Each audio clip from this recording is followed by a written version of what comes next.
In a city like Chicago, danger is often out in the open. It's the sirens, the shouting in the streets, the kind you expect in a big city. But sometimes, the real danger hides inside. While the rest of us are watching TV, chatting with friends, or cooking dinner, what are the neighbors up to? I remember the couple down the block growing up. They seemed fine. No fighting, no drama. Until the night the police showed up. We heard he bludgeoned her with a hammer. That contractor living in a blue-collar neighborhood? Yeah, that was Chicago's most notorious serial killer. Since they were both in the trades, Dad would sometimes see him at the bars after work. Seemed normal, not a shadowy figure lurking in alleyways. Just another guy on your block. One who hides bodies under the house. But there's more to that story. Just wait. Then there's the family you see on the news. Okay, maybe you hear about this happening more in the suburbs. The neighbors say they were quiet. They kept to themselves, all while they had someone locked in the basement. And no one knew. The guy you pass on the street.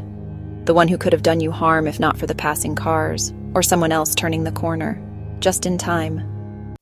Perhaps the worst neighbor is the one you have a crush on. You're in 6th grade, he's 15, and he knows your secret. The infatuation you can't hide. What he asks you to do would make most people's ears burn if they heard it. I won't tell you here, but you know the type. He's just like that other friendly man who's always passing out candy to the kids. The nice man, maybe too nice. Let's just say, at 11 you learn a hard lesson about who not to trust. Like that serial killer I told you about earlier. A contractor, a clown who works kids' parties. But he's evil. When I was 16, the killer clown wasn't just on the news. He was the news. Dozens of bodies under his house, more somewhere else. Maybe even under the fast food joint I worked at on weekends. They say his company did some work on the foundation. What if? Late at night, just me and my friend working, eating fries, drinking Coke, and watching the news. We'd hear sounds coming from the back. The sound of the motor in the refrigerator, right?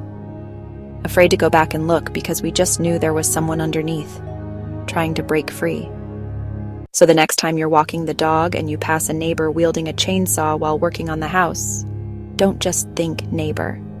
Because if you've ever seen Texas Chainsaw Massacre, you know how that goes. Before I go, remember the tall, pale guy with the bloodshot eyes in my last story?